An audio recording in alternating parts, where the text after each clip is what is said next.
Alors aujourd'hui, on va aborder un thème. Alors même si effectivement on est un petit peu déjà avancé dans la rentrée, on voulait faire un webinaire Rivalis sur la rentrée, sur comment préparer la rentrée, surtout comment finir l'année en beauté.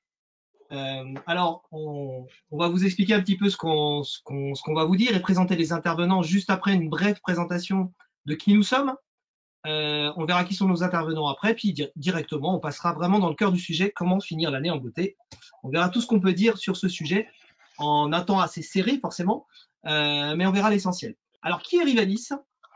Rivalis, c'est un réseau d'accompagnants des dirigeants partout en France. C'est le premier réseau en France qui accompagne les TPE. On est 730 conseillers, 26 ans d'expérience, 87 000 entrepreneurs qui utilisent nos services, l'ensemble de nos services. Alors nous, on aime bien mettre le BSP dans notre feuille de route. C'est quoi le BSP? C'est le bon sens paysan, par exemple, le bon sens pratique, populaire. C'est de pouvoir donner des réponses concrètes et simples et opérationnelles à nos dirigeants, justement, qui ont besoin de ces réponses rapides pour avancer et apprendre aussi et avancer et avoir des résultats. Voilà, c'est ça le BSP. Le but final de la mission de tous, de tous nos conseillers de Rivalis, c'est au bout du compte la sérénité du patron. Alors ça passe par plein de choses, augmenter la rentabilité, répondre à des problèmes de trésorerie, répondre à des problèmes d'investissement ou autres, on le verra après. Mais en tout cas, la finalité, c'est la sérénité du patron. Et enfin, un taux de satisfaction, 93% de satisfaction client de nos services. Deux résultats importants, je parlais de sérénité. Lorsqu'un conseiller Rivalis accompagne un client, et après on ne parlera plus de Rivalis, mais vraiment de ce qui vous intéresse aujourd'hui, c'est plus 71% de sérénité et plus 40% de résultats nets pour l'entrepreneur.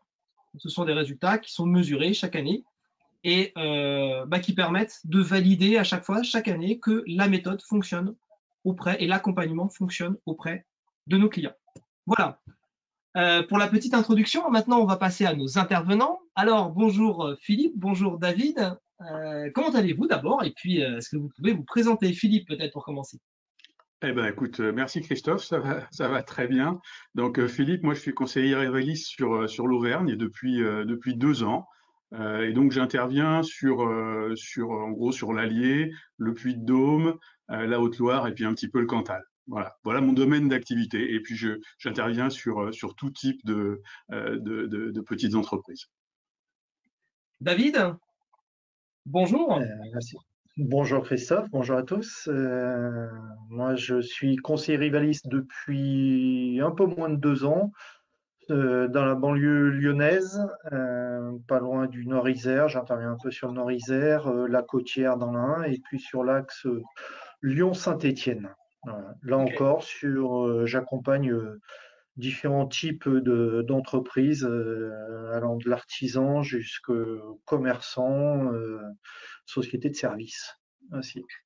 Et on voit que vous gravitez à peu de temps autour de chez vous. C'est un métier de proximité. Vous accompagnez vraiment les personnes qui sont pas très très loin, à 1 heure de route à peu près autour de chez vous, c'est ça?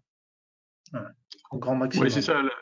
L'important, la proximité est quelque chose d'important et de pouvoir effectivement intervenir rapidement autant que de besoin et puis d'agir sur le local autour de nous en fait.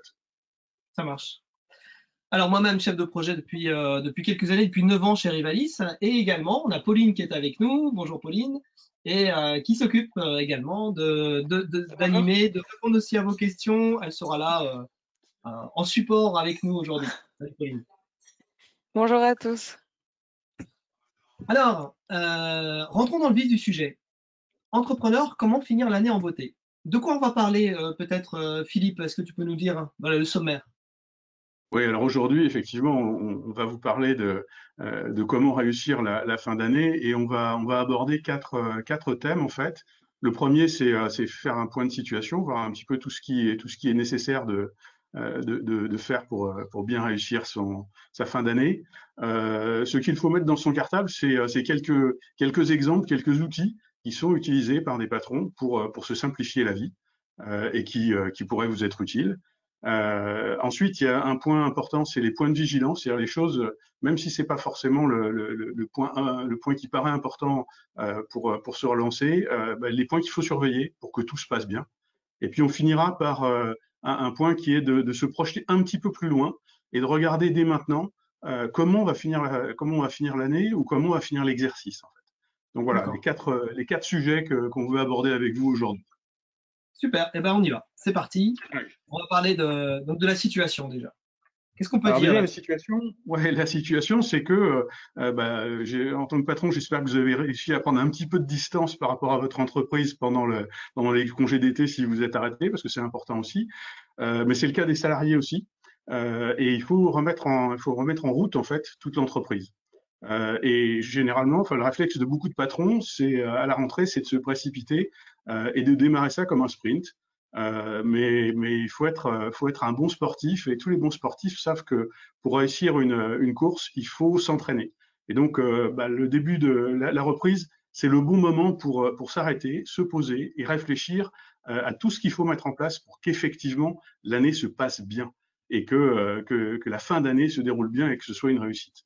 Donc, il y a vraiment un temps de pause à faire pour s'organiser et organiser sa fin d'année.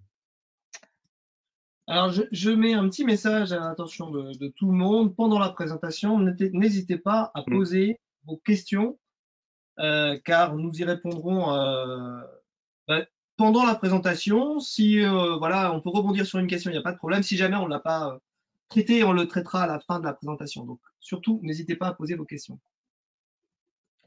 Alors, voilà. Donc, slide suivante. Préparer le planning, donc je crois que j'ai passé Alors, préparer le planning, on en était là. David, est-ce que tu peux nous expliquer un petit peu l'importance justement de préparer le planning sur les prochains mois?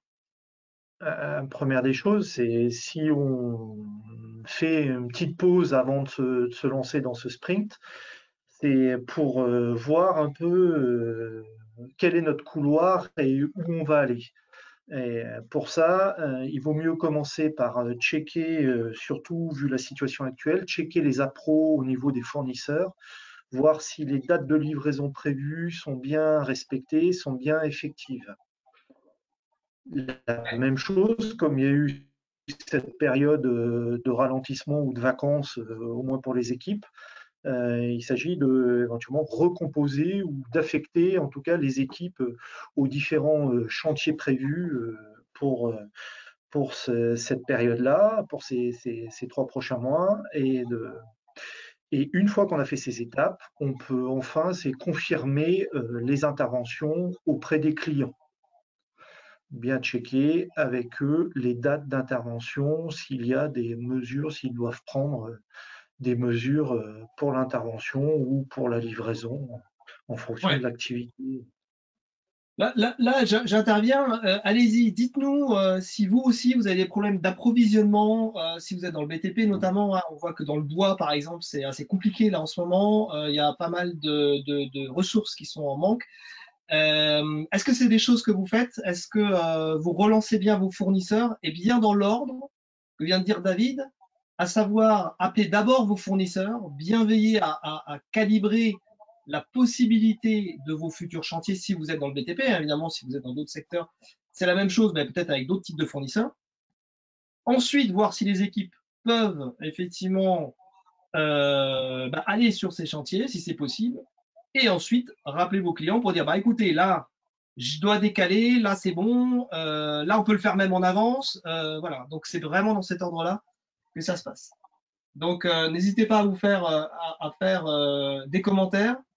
Alors oui, le PowerPoint après la formation, oui, vous l'aurez, on vous enverra l'enregistrement, en fait, le replay de la présentation. Donc dedans, il y aura le PowerPoint.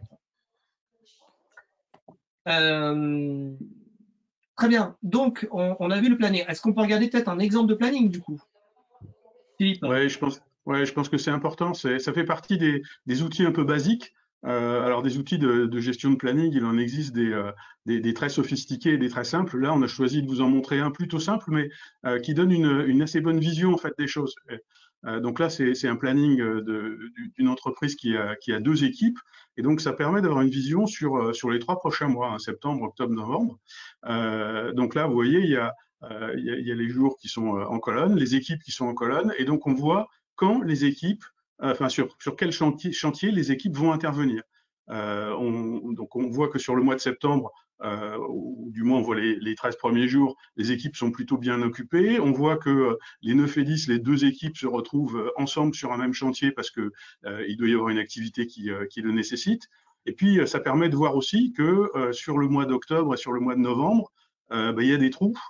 L'équipe numéro 1 est a priori pas occupée du 4 au 8, et puis l'équipe numéro 2 n'est pas occupée du 2 au 5, du 2 au 5 novembre. Donc ça permet d'anticiper, de voir que là, il y a des risques finalement de perte de temps et qu'il y a certainement des actions à faire, soit voir comment positionner des chantiers qui sont prévus plus loin à cet endroit-là, soit s'il n'y en a pas suffisamment, d'aller chercher, de prospecter pour aller chercher des chantiers.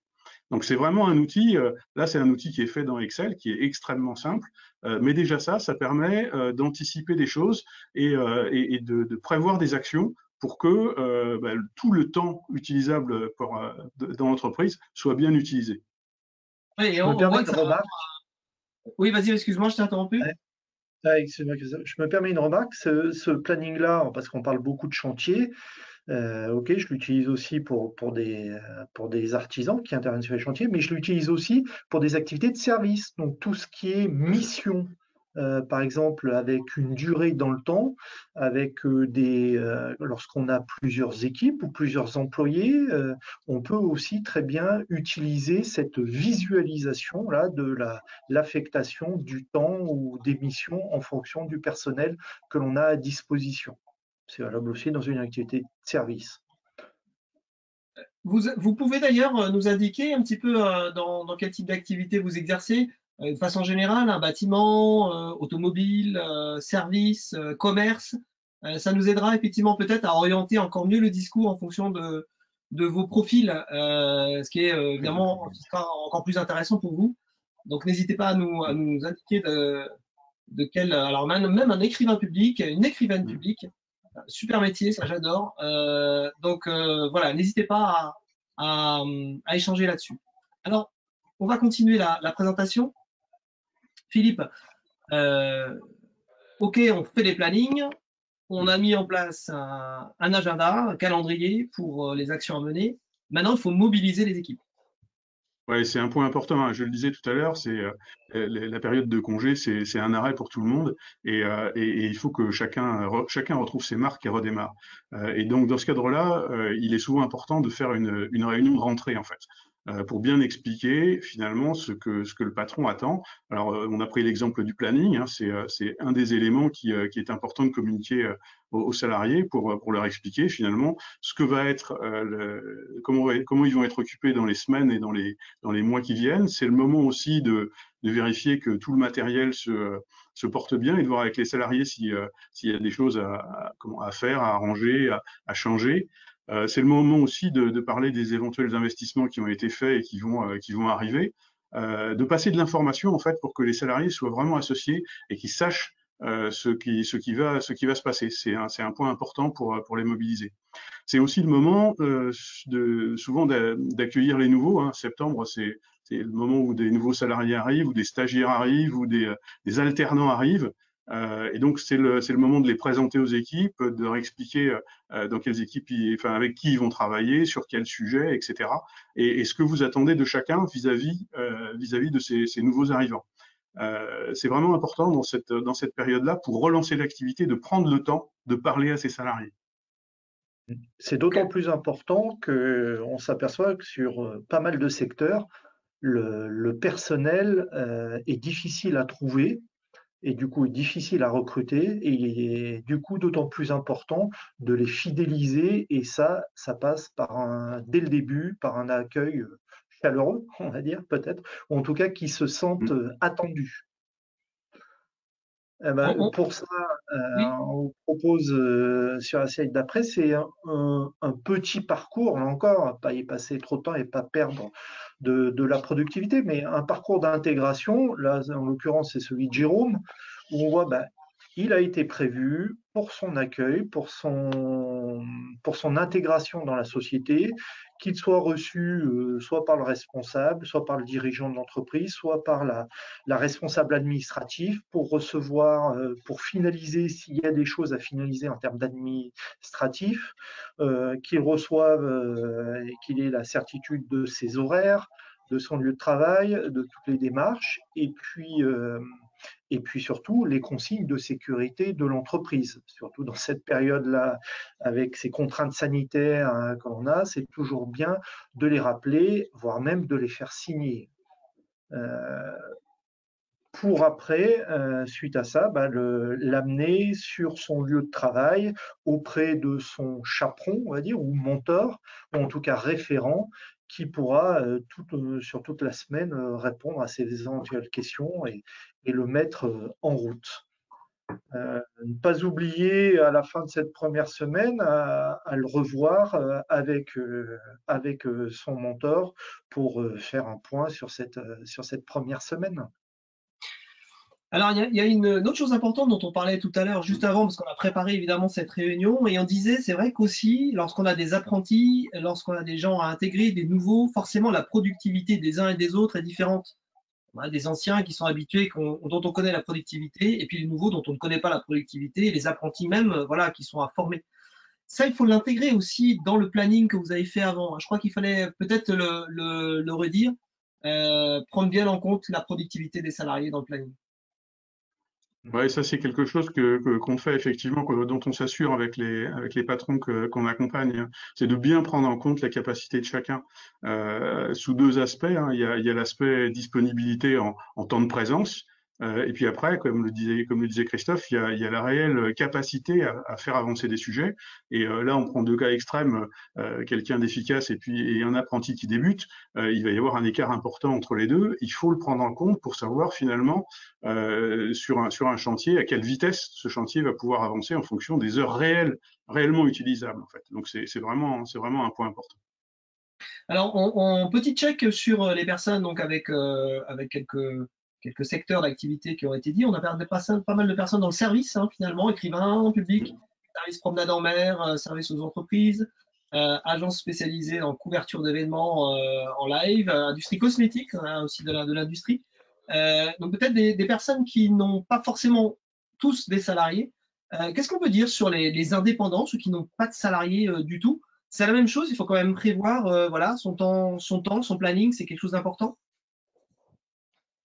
Ah bah de la même façon et pour les indépendants, ce qui est important souvent, ce qui est difficile souvent, c'est de calibrer le temps qu'on va passer sur une affaire ou sur un dossier, à la fois en préparation et ensuite en réalisation. Du coup, c'est effectivement très important de bien mesurer ça parce que la rentabilité de l'affaire derrière, on reviendra sur ce sujet un petit peu plus loin, elle en dépend très très directement. Ok, Pour, bien. pour rebondir là sur cette question-là, moi j'en ai accompagné un ou deux et je vois que l'utilisation du planning est primordiale parce que on a affaire à des passionnés qui s'investissent à fond dans ce qu'ils font, qui veulent toujours donner leur maximum. Or, il y a, comme le dit Philippe, cette contrainte, cette limite qui est la rentabilité, c'est-à-dire le temps qu'on peut consacrer à chaque mission, à chaque affaire. Donc, moi, mon conseil dans ces cas-là, c'est de fractionner les journées en consacrant une partie du temps et en se mettant des alertes sonores, son réveil ou une alarme, en tout cas pour se dire, ben, j'ai prévu 2 fois 2 heures, et ben je dépasse pas, même si j'ai pas fini à ce moment-là, je fais 2 heures et je passe après au sujet suivant ou à la mission suivante ou à la problématique suivante. Et je reviendrai sur celle qui n'est pas finie à un autre moment de la semaine. Ok, ouais, tout ça Ouais, aussi. c'est vraiment important d'enregistrer ça parce que c'est une façon d'apprendre finalement à faire ses devis ensuite, savoir quelle est sa capacité réelle à faire avancer des affaires et du coup de prendre la réalité de tout ça dans les devis qu'on fait pour les affaires futures. encore une fois, pour assurer la rentabilité de ses affaires. Alors, je rebondis, parce que là, du coup, on parle là des actions commerciales et de justement les devis à relancer et devis à faire. David, qu'est-ce qu'on peut dire justement sur ces deux choses qui sont vraiment essentielles? Là, on va passer un peu plus de temps parce que c'est vraiment essentiel. On touche au nerf de la guerre. Alors, là, j'ai vu qu'on avait différentes activités de service, donc je vais essayer de me rapprocher au plus près de ces activités de service. Pour la plupart d'entre vous, je pense que vous fonctionnez avec des devis. Dans certains cas, dans le service, il y a peu de fournitures, mais s'il y en a, la première des choses, hein, on vous l'a dit tout à l'heure, c'est de bien checker la disponibilité de ces fournitures, voir éventuellement le prix, s'il y a eu des variations de prix. Et dans certains cas, du coup, en conséquence, c'est de voir s'il est possible de réévaluer, de renvoyer un nouveau devis à vos clients, à condition, là encore, peut-être d'avoir une clause de modification ou une clause de réindexation des prix fixés dans le devis initial. Si vous n'en avez pas, je pense qu'on vous proposera à la fin du webinaire de vous en envoyer une pour que vous puissiez l'intégrer dans les futurs devis. Toujours est-il, il est nécessaire de bien checker la disponibilité des fournitures éventuelles ou si vous avez une activité de service avec un prestataire sous-traitant, de voir cette disponibilité à lui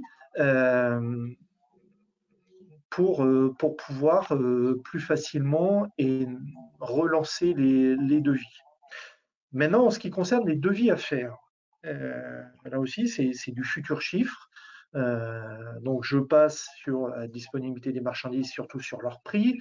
Je passe sur la clause de réindexation des prix. Et je vais surtout sur quel devis faire en priorité. Parce que là encore, on est dans une situation, on est dans un sprint, donc soyons le plus efficace possible. Nous vous conseillons, nous, de les hiérarchiser, soit en fonction de l'importance en termes de chiffre d'affaires et d'importance en termes de rentabilité, donc là c'est l'aspect chiffre, ou soit de les faire en fonction de leur importance ou moins du côté pratique pour la concordance avec votre planning. Je m'explique. Si vous savez, vous vous souvenez, on vous a montré le planning tout à l'heure. Si vous savez que vous allez avoir un trou d'une semaine, il est peut-être inutile de faire un devis où vous savez très bien que vous allez en avoir pour un mois. Choisissez plutôt des devis qui correspondent à la plage horaire que vous avez de disponible très prochainement. Voilà une façon de hiérarchiser et d'être le plus efficace possible au niveau de ces devis qui ne doivent pas être oubliés par rapport à la production. On est toujours focalisé sur la production, les chantiers, les actions que l'on a à faire, les missions que l'on a à rendre, et on oublie d'alimenter le pipe commercial, c'est-à-dire d'alimenter notre future activité. Donc, ne pas oublier à se prendre ou à se réserver dans son planning de tâches une partie devis à relancer ou devis à faire. J'ai mis dans le chat directement le lien vers la CAPEB qui a fait un article assez complet sur si jamais vous avez une modification de tarif de fournisseur que vous devez réimpacter dans vos prix parce que vraiment il y a une augmentation trop forte. Vous avez des mentions dans vos conditions générales de vente à ajouter. Vous avez plusieurs exemples. Donc, c'est pas mal fait puisque du coup, vous avez des exemples a posteriori du devis et avant le devis. Donc, je vous invite à aller sur ce lien, d'aller récupérer les textes. Voilà, ça vous permettra d'avoir une référence, en tout cas, pour pouvoir pallier ce problème qui est assez vif en ce moment. Devis à relancer, devis à faire. Il faut les relancer comment les devis au téléphone, envoyés par mail. Comment il faut faire une question ouverte à l'un ou à l'autre, David. Oui, plusieurs possibilités. Déjà, comment transmettre, je pense, le devis serait déjà la première étape. Parce que moi, j'incite toujours, surtout dans le monde de l'artisanat, à remettre son devis, et même dans les autres activités, à remettre son devis en main propre pour pouvoir mieux l'expliquer, pour pouvoir mieux le vendre. Et ça permet relativement souvent de repartir avec le devis accepté. Donc déjà là, ça évite la relance et ça évite une perte de temps. On est beaucoup plus efficace. Quand on a fait cette étape-là, si le client a encore besoin d'une durée de réflexion ou d'une période de réflexion, bah, peut-être que là, on peut se permettre de le relancer plus par téléphone, puisqu'on a déjà établi un contact avec lui, et on lui a déjà fait une première vente. Maintenant, si vous avez l'occasion, pour certains métiers, de repasser devant ce client-là, rien ne vous empêche de refaire une visite chez le client. Mais pour moi, c'est peut-être plutôt compliqué, cette deuxième solution. Je pense que c'est vraiment important ce que tu dis, effectivement de présenter ces devis. Je pense qu'on a tous reçu, on a tous été clients aussi, on a tous reçu des devis qu'on reçoit, sur lesquels il y a un certain nombre de choses qu'on comprend et des choses qu'on ne comprend pas. Et du coup, c'est le client qui va avoir à faire son choix et qui va appeler un artisan finalement un petit peu au pif. Donc, je pense que c'est vraiment important de présenter son devis pour que justement tout soit le plus clair possible, le plus vite possible, et que les explications soient données par vous. Ça augmente de façon très très importante les chances que le devis finalement se transforme en commande pour vous et pas pour un autre. Simplement parce que vous êtes là et que tous les artisans ne le font pas. Oui, et puis c'est vrai que ce que tu dis, moi je me mets à la place aussi d'un acheteur, hein, d'un client, quand il y a des travaux à faire chez moi, j'aime bien qu'on me dise qu'il vaut mieux le faire comme ça, parce que c'est plus sécurisé, parce que la matière va durer 20 ans au lieu de 5 ans, parce que j'aurai pas de problème d'insonorisation, enfin je ne sais quoi, il y a l'explication. Le prix est une chose, mais effectivement, l'explication permet d'acheter en toute connaissance de cause, en fonction de ses besoins. Après, on veut mettre pas cher ou pas cher, mais en tout cas, on sait. Et ça, c'est Ouais, important. et un autre aspect aussi, Christophe, tu le soulignes là de façon un peu indirecte, mais souvent les patrons de petites entreprises, vous êtes, comme le disait David tout à l'heure, des passionnés, des gens qui connaissaient bien votre métier. Et ben c'est effectivement l'occasion de bien vendre votre activité. C'est-à-dire que en général, certains ont parfois un peu de mal à aller présenter ou relancer un devis, mais il faut y aller avec la confiance que finalement vous maîtrisez la technique et que vous allez en apprendre au client et qu'il sera intéressé par ce que vous allez lui raconter. Et ça, c'est pareil, c'est un atout important pour transformer un devis en commande.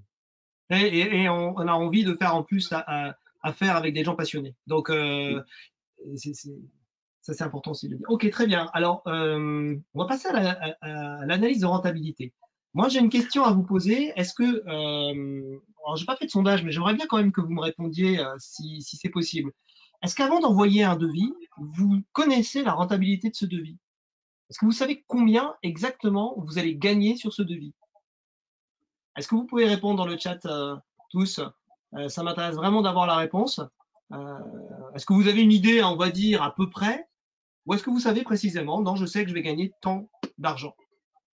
Je vous laisse répondre tous dans le chat. Allez-y. On voit qu'il y a des gens encore dans le service qui ont répondu. Donc vous me dites oui ou non. Hein. Oui, je sais. Non, je ne sais pas. Sur certains devis, oui, mais pas tous. Intéressant. Donc Stéphanie, merci de votre réponse. Ouais. On connaît peut-être comment dire, la rentabilité qu'on peut avoir sur certaines actions, mais peut-être moins sur d'autres. Hein, c'est peut-être ça aussi. Continuez à répondre. Qu'est-ce qu'on peut dire justement sur cette rentabilité, Philippe? On a pris un exemple ici. Bon, ouais, c'est pareil. Mais voilà. Comme pour les plannings, hein, il y a différents outils. Là, on a pour se simplifier la vie, on projette quelque chose qui est utilisé chez Rivalis. C'est vraiment important de bien connaître la rentabilité de chacune de ces affaires. quel que soit le domaine. Là, cet outil-là, il est relativement simple, hein. À partir du moment où vous avez fait un devis, vous avez enregistré finalement ce que vous avez prévu de faire, ce que vous avez prévu d'acheter et de revendre. Vous avez inclus les marges que vous faites sur les marchandises que vous revendez éventuellement ou sur les prestations que vous achetez et revendez.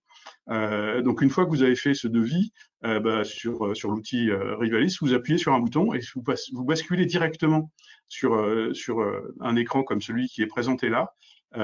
Vous n'avez plus qu'à mettre finalement le temps que chacun des salariés concernés va passer sur l'affaire. Et automatiquement, les données qui sont intégrées en fait dans l'outil permettent de savoir quelle va être la rentabilité en intégrant la marge sur les marchandises ou sur les prestations, en intégrant l'ensemble des frais généraux de l'entreprise, en intégrant tous les projets d'investissement que l'entreprise peut avoir, en intégrant aussi les projets perso du dirigeant, puisque finalement c'est l'entreprise qui va payer les projets perso du dirigeant. Donc tout ça, c'est intégré dans les frais généraux de l'entreprise et ça permet de savoir si l'affaire qu'on est en train de vouloir prendre va permettre de couvrir l'ensemble de ses dépenses et va permettre d'atteindre l'objectif que l'on a. Donc vous voyez, il y a vraiment peu de choses à renseigner en plus. Instantanément, vous avez une vision d'où vous en êtes. Est-ce que ça couvre juste les frais? Est-ce que ça couvre les frais plus les projets? Est-ce que c'est au-delà? Ça vous dit si la marge se fait sur la partie service ou sur la partie produit.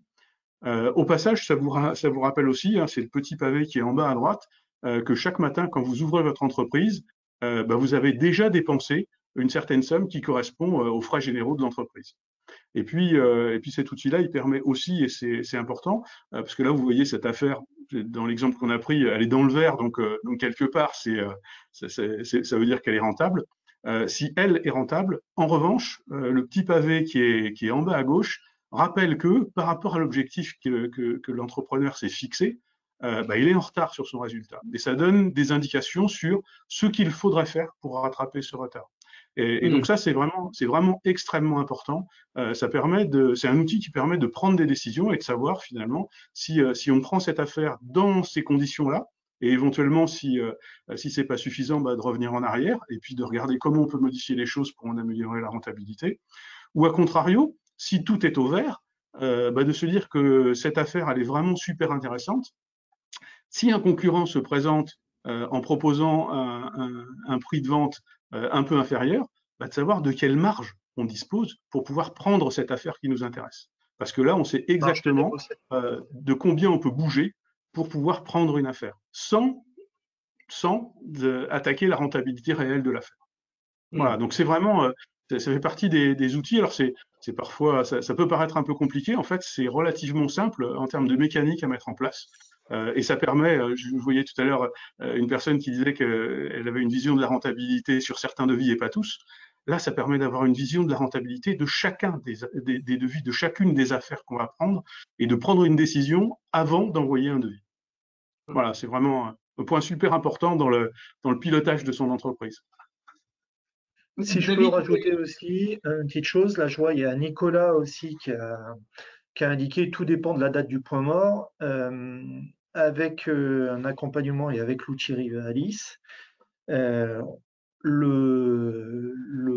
n'a plus besoin d'atteindre le point mort pour après dégager de la rentabilité. En fait, on répartit, parce que le point mort, c'est l'atteinte des frais fixes compte tenu des coûts variables, etc., etc. Là, on répartit les charges fixes sur l'ensemble de l'activité et sur l'ensemble des devis. Donc, chaque devis ou chaque facture doit prendre sa part de frais fixes, en plus de couvrir naturellement les charges variables liées à cette activité.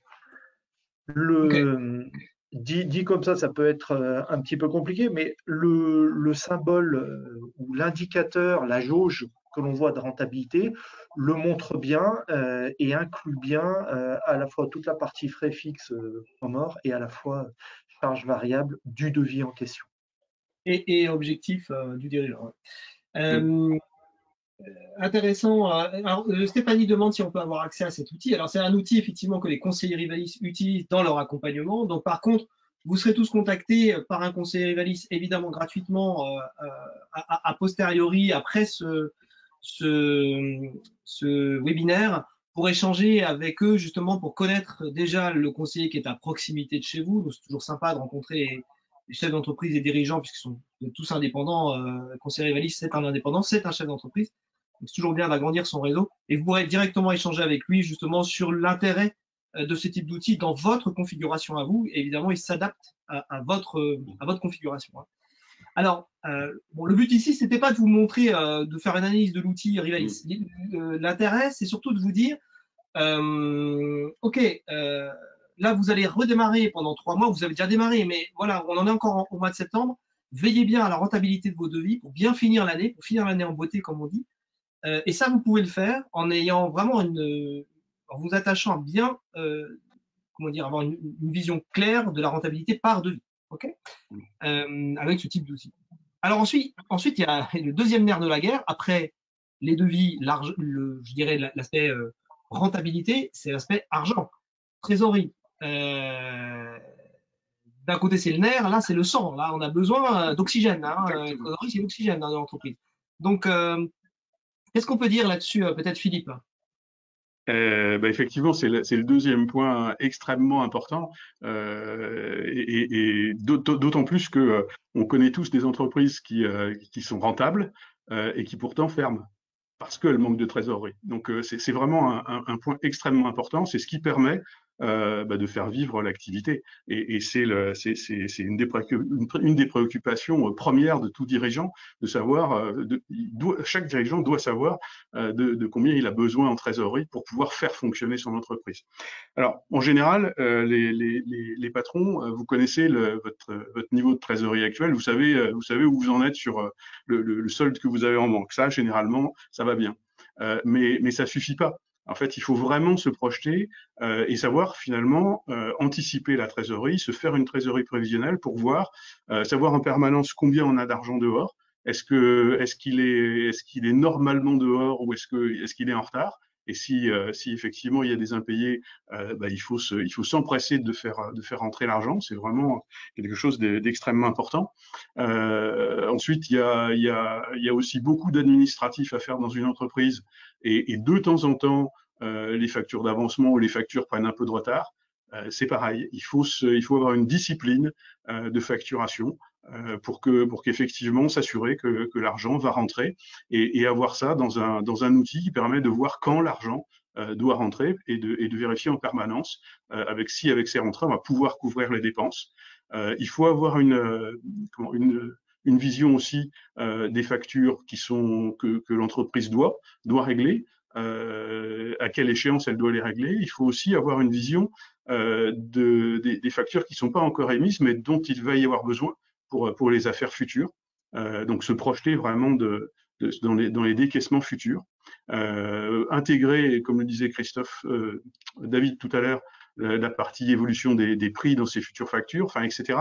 C'est vraiment se projeter pour ne pas avoir de surprise. La plupart des patrons que l'on accompagne ont des soucis ou ont eu des soucis de trésorerie et c'est un des générateurs de stress les plus importants. Savoir si on va pouvoir ou si on va pas pouvoir payer payer les approvisionnements dont on a besoin, moi j'en ai connu qui avaient des soucis et savoir s'ils allaient pouvoir payer leurs salariés à la fin du mois. C'est un stress absolument énorme. Et donc, c'est vraiment important de l'anticiper. Et le fait de le prévoir permet bien souvent de trouver des solutions pour finalement ne pas avoir de difficultés. Donc, le principe, c'est l'anticipation. Hein. C'est vraiment clairement. On va lancer un sondage, du coup, juste comme ça, du coup, en même temps, les personnes vont pouvoir nous répondre. Est-ce que vous avez prévu cette année, justement, un prévisionnel de trésorerie? Le sondage est lancé. Alors allez-y, répondez. Je te laisse continuer peut-être, Philippe, tu n'avais pas terminé. Oh bah si, quasiment. En fait, je pense que ça fait partie des activités parmi les plus importantes du patron pour sa propre sérénité, c'est clair. Impeccable. Et Alors, on si voit, je peux rebondir là-dessus, prévisionnel de trésorerie, justement, qu'est-ce qu'on entend nous par prévisionnel de trésorerie? C'est juste de lister, faire quelque chose de simple encore, hein. L'idée n'est pas de perdre du temps et de perdre du temps là-dessus, c'est ni de monter une usine à gaz, c'est de lister les encaissements prévisionnels. En fonction de votre activité, ça peut être soit au mois, soit à la semaine, les encaissements prévisionnels et puis les décaissements que vous pourriez avoir. Et là, c'est toute nature de décaissement. Ça va des charges variables, donc vos frais de personnel, vos frais de marchandises, à vos sous-traitants, si vous utilisez des sous-traitants, jusqu'aux charges externes, que ce soit les frais fixes, donc les assurances, les banques, les prêts, vous pourriez avoir contracté, toutes les charges sociales aussi qu'il peut y avoir et les charges fiscales aussi, que ce soit la TVA, l'IS à payer. Donc on a un petit exemple là-dessus qui recense tout ça et l'intérêt, là c'est un exemple au mois pour un client qui est commerçant, boulanger exactement, où on a toute une partie prévisionnelle quand on est en début d'année pour voir si à la fin du mois il va avoir gagné de l'argent, du moins gagné de la trésorerie, avoir une trésorerie excédentaire ou alors au contraire avoir une trésorerie déficitaire. Une trésorerie déficitaire, n'est pas synonyme de stress, à condition de l'avoir anticipé et à condition de savoir pourquoi. Est-ce que c'est parce qu'on a prévu sur ce mois-là un investissement, donc un décaissement supplémentaire? Est-ce que c'est parce qu'on a prévu des vacances au mois d'août? Du coup, on a moins de rentrée d'argent alors qu'on a toujours les charges. Mais à partir du moment où on a prévu ça et qu'on a une trésorerie cumulée jusqu'à présent qui est suffisamment positive, eh ben, elle permet d'encaisser le choc, d'encaisser ce mois-là qui est difficile. Voilà, tout on simplement. voit Bon, ici, là, moi, ouais, typiquement, on voit en septembre, par exemple, une trésorerie qui est à 7238, qui anticipe effectivement une baisse de trésorerie des 3 mois à suivre, octobre, novembre, décembre, qui va permettre de garder quand même un solde positif de trésorerie par la suite. Christophe, je me permets juste d'intervenir parce que du coup, tant qu'il y a le sondage qui est ouvert, Alors, on voit plus le PowerPoint. d'accord, ok. Alors, je ferme le sondage. Bon, bah, très bien. Vous nous avez répondu oui à 68% et non à 32%, donc c'est intéressant. Je ferme le sondage. Et est-ce que normalement vous devriez revoir le. C'est tout bon. Tout bon? Oui. Impeccable.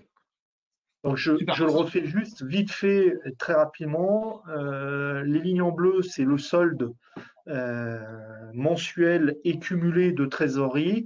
On voit que certains mois sont en rouge parce qu'ils sont négatifs, mais on peut accepter, entre guillemets, cette situation-là mensuelle parce qu'on avait un cumul jusqu'à ces mois-là qui est suffisant pour encaisser cette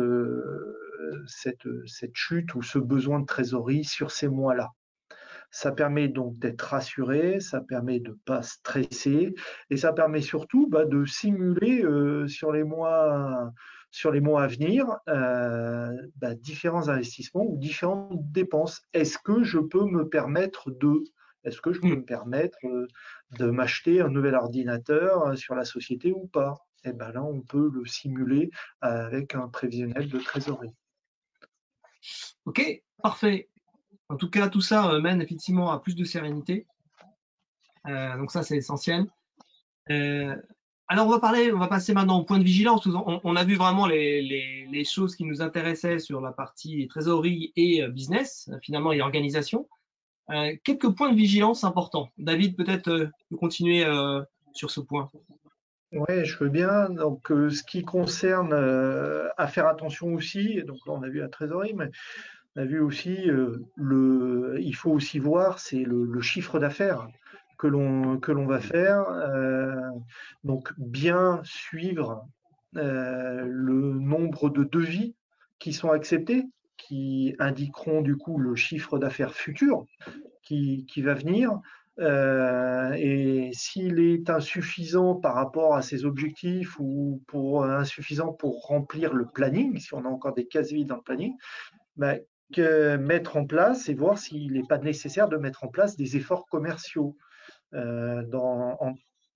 Ce que j'entends comme effort commercial, c'est est-ce que je dois soit me remettre à prospecter ou soit faire de la communication ou éventuellement proposer une opération commerciale. Je vois là, pour les commerçants que je suis, pour certains, la fin d'année est importante ou il faudrait qu'elle soit importante et donc on est en train de monter des opérations commerciales à destination des CE, à destination des associations pour leur proposer les produits du commerçant en question.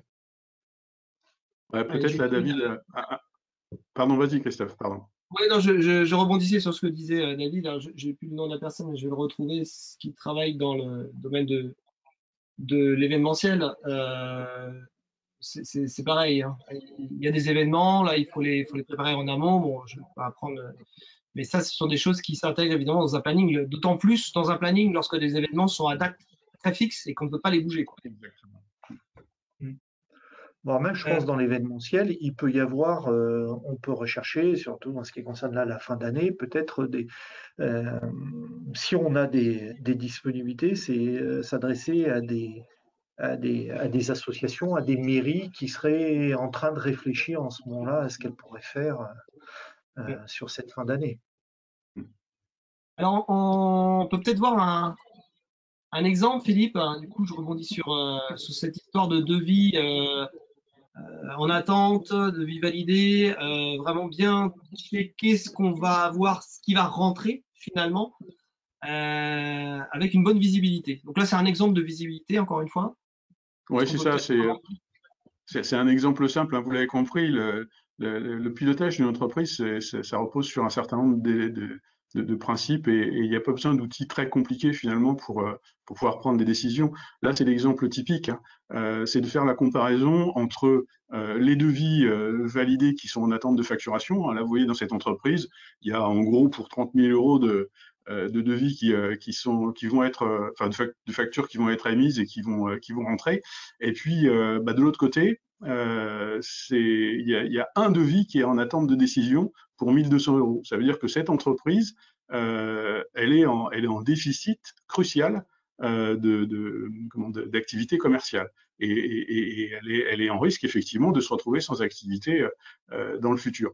Donc ça donne pas de vision sur le terme. Par contre, ça montre qu'effectivement, parce qu'on n'a pas de vision du nombre de chantiers qui sont en cours. Par contre, ça montre qu'à terme, cette entreprise, elle va être en difficulté et qu'il est urgent de faire de la prospection commerciale de quelque nature que ce soit. Mais vous voyez, ce sont des indicateurs extrêmement simples qu'il faut avoir à disposition pour savoir où est-ce qu'il faut se mettre en marche, se mettre en route pour que l'entreprise se porte bien. Alors, on arrive presque à la fin de ce webinaire. C'est bien parce qu'il nous reste encore 10 minutes après pour les questions. Est-ce qu'on peut estimer, et en tout cas, je vais poser la question à toutes les personnes qui nous écoutent, comment justement on va atterrir, quel va être le chiffre d'affaires pour la fin de l'année, quelle rentabilité on va avoir? Est-ce qu'on peut déjà se projeter à date, en septembre, sur ce chiffre? Philippe, comment on peut faire en tout cas? Alors, en général, la vision sur le chiffre d'affaires, les patrons l'ont de façon assez correcte. Le chiffre d'affaires actuel et une visibilité sur le chiffre d'affaires des prochains mois par les affaires qui ont été enregistrées. Souvent, cette information-là, elle est disponible. Ce qui est beaucoup, beaucoup plus compliqué et beaucoup plus rare, c'est d'avoir une vision d'où on est la rentabilité de l'entreprise à date. Et alors, ce qui est encore plus compliqué, c'est d'avoir une vision du résultat à la fin de l'exercice. Et pourtant, c'est effectivement quelque chose de très important. Surtout, là, on parlait le thème de la présentation, c'était bien finir son année, bien finir son exercice. C'est important de se poser la question maintenant, de savoir quelle va être la rentabilité de l'entreprise dans 3 mois, pour savoir effectivement comment agir pour atteindre ces objectifs. Typiquement, si la rentabilité n'est pas au rendez-vous en prévisionnel pour la fin de l'année, est-ce qu'il y a des choses qu'on peut freiner, qu'on peut reporter à l'année prochaine?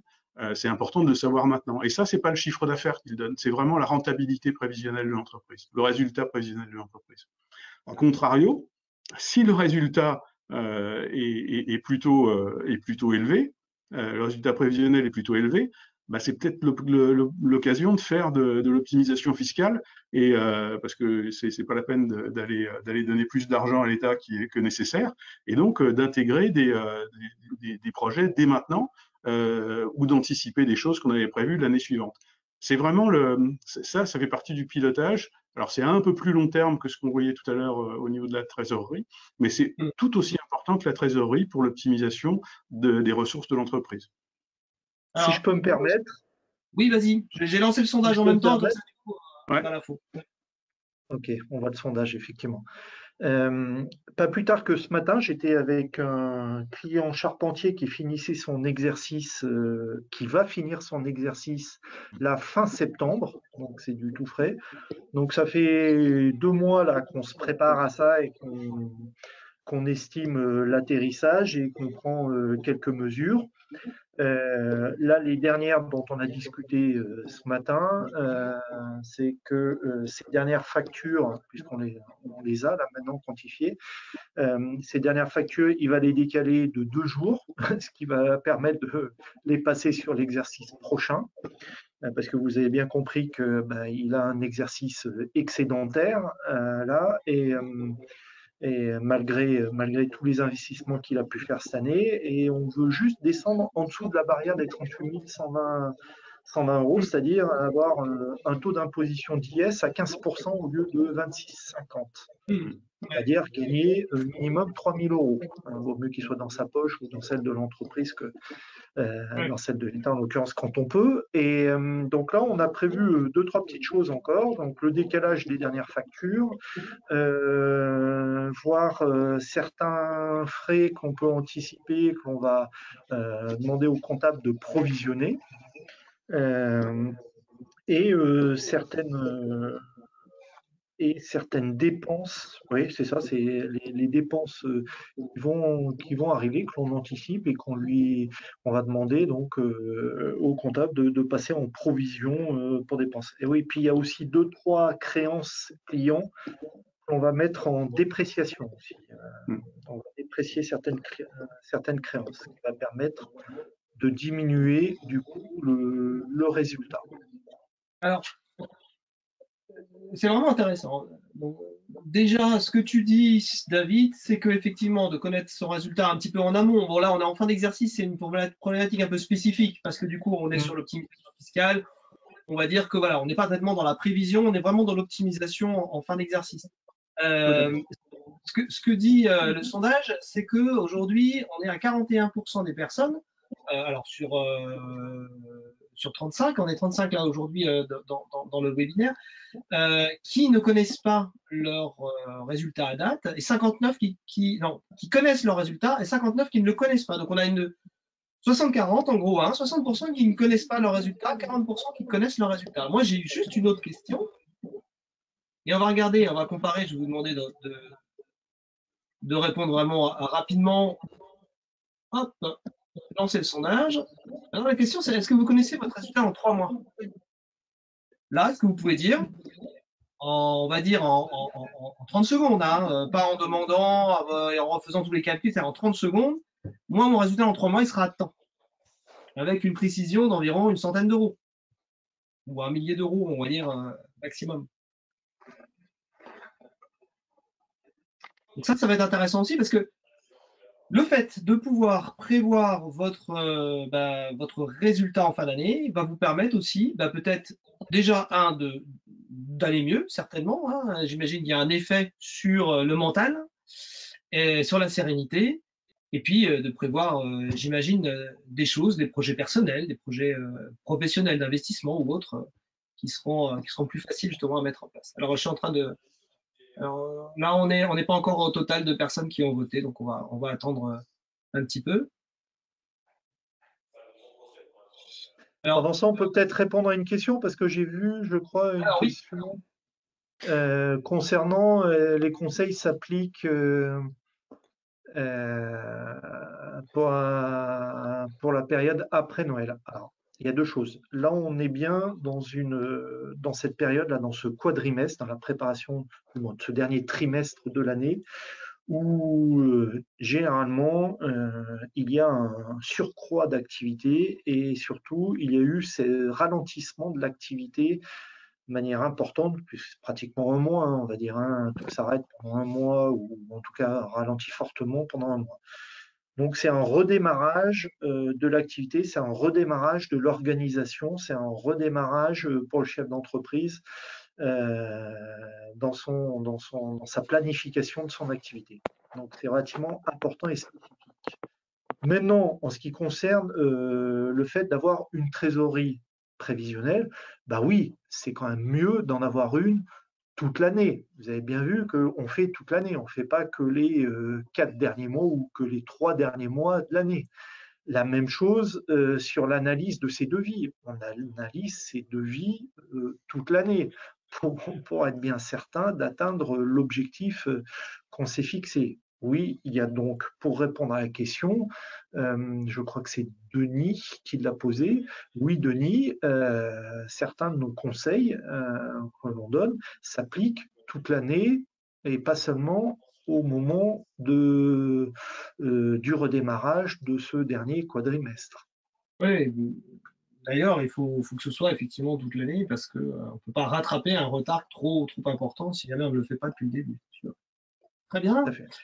Eh ben, écoutez, il est 14h58, on a encore 2 minutes devant nous. Je voulais juste clôturer et avant de peut-être répondre à la dernière vos questions, parce que je disais tout à l'heure, votre conseiller ou votre conseillère rivaliste de proximité est à votre disposition, vous rappellera gratuitement évidemment et pourra vous rencontrer si vous le souhaitez dans les prochains jours.